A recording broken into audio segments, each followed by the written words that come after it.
Currently, the Colorado Avalanche have the most points. They got the best points percentage. They got the best record in the National Hockey League. They're really good. They've won 34 of 46 games. They've only lost 8 in regulation. I still think when I look at their team, they need to add some size on the back end. What do you think they're looking for? I think they're honestly, and I say this without any, I'm not trying to play coy at all. I'm not sure that they know what they're looking for yet. Okay. Like Joe Sakic said that at his press conference last week. He wants to give it until closer to March 21st to really hone in on what may or may not present itself. And it's amazing when you look at the Avalanche and the run that they've been on.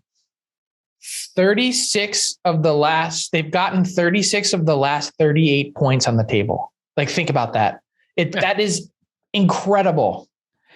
But the funny thing is when you talk to the Avs and you talk to people in their front office, and Joe Sakic hinted at this the other day, they still think that there's holes in their game. They think they've won a lot of games that they probably shouldn't have, which is probably the mark of a good team when you don't have your best, that you still find a way to win, whether it's coming back in games. They've had a bunch of comeback games.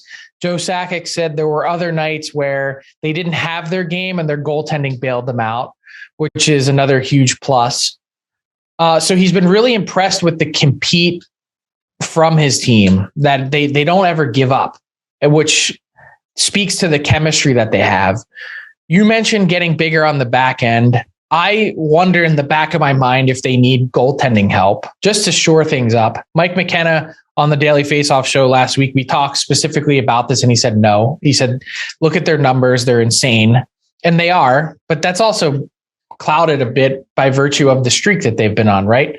Mm-hmm. 36 of the last 38 points. I think ultimately that they might be willing to tinker with their forwards a bit and go for a scoring winger that really adds some punch to the second or third line.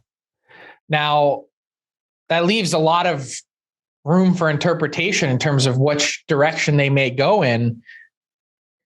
I don't know. The hard part for the Avs is tradable pieces. They don't have their first round pick. They traded it for Darcy Kemper in the summer.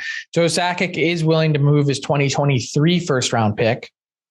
But other than that, you're plucking off pieces from their roster. And then you get back to the question mark of, well, are we just messing with a good thing? See, I look at the Avs, and right now they remind me a lot of the 2020 Tampa Bay Lightning.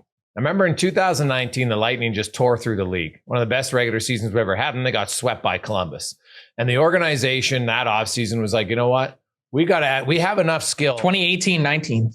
Yeah. And then but 20, I always call it the season I ended like in 20. And then when they won their first cup, when they made the acquisitions of Coleman and Goudreau.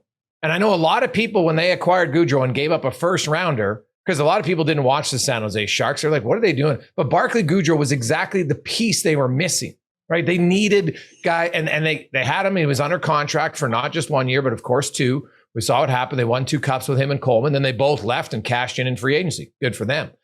I look at Colorado and the same issue that I still see that I've seen in the previous years that I think they have to learn from. I just don't think their defense, and now Eric Johnson's injury definitely played a part. But when I look at Stanley Cup and conference winning defenses the last few years, size matters, skilled size. And I look at Colorado's defense, I don't think it's big and heavy enough to go all the way deep in the playoffs. So if I'm them, I'm taking a page of Tampa Bay's. I think they have enough offense. Now, if they want to add a guy, great. But I think if it's me and I'm Joe Sakic, my first priority is adding some skilled size and weight to their back end, because I think when it comes to battles down low right now, they're just not heavy enough. I just don't believe that you can win with Sammy Girard in your top 4. I think if he's in your third pair, Frank, it's great. But 19, 20 minutes a night against the top wingers, I just think that you get worn down in the playoffs. We just got a size matters reference on Valentine's Day. That is amazing.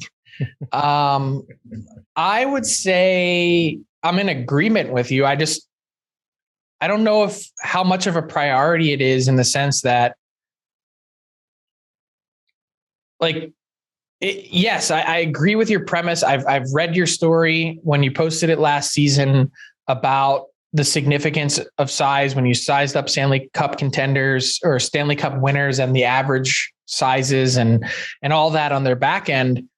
I just think there's a lot of question marks there. Like Bowen Byram has been out for a long time, right? Like, what does their D look like when he's back in? Like, are you then taking away opportunity from someone like him, who's a game changer?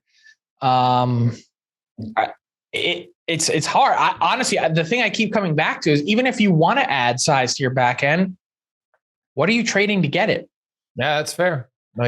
So go through their pieces that they could move. It kind of revolves around JT Compher, who has one more year left on his deal at reasonable money, $3.5 million. And those are the type of pieces that you need on your team as guys that can contribute to your team at a number that you're comfortable with. Maybe JT Compher, with the season he's had, everyone's gotten a bump on this Avs team in terms of points. He's one guy that really hasn't. Like, look at Nick Aubé-Kubel, who comes in from the Flyers. They plucked him off waivers. He's got 7 goals and 7 assists for 14 points in 34 games, already career highs. He's almost caught JT Compher in terms of production, and he's on, a short money deal at just over $1 million. Maybe that makes someone like Compher a little bit expendable. I don't know, but you've got Compher, you've got Jost, the sense is the Avs are not willing to move Alex Newhook, which I understand. Where do you go after that? What about Justin Barron, right? First round pick playing, he's just in his first year pro, young defenseman, right? Yeah. There's been some talk about Barron. Yeah. I mean, I think, look, when you're in the Stanley Cup window, guys like Justin Barron get moved all the time. Oh yeah. Yeah. And sometimes those are trades that really work out for the team that's acquiring him. And if you're the Avs and it gets you a Stanley Cup, then it's definitely worth it.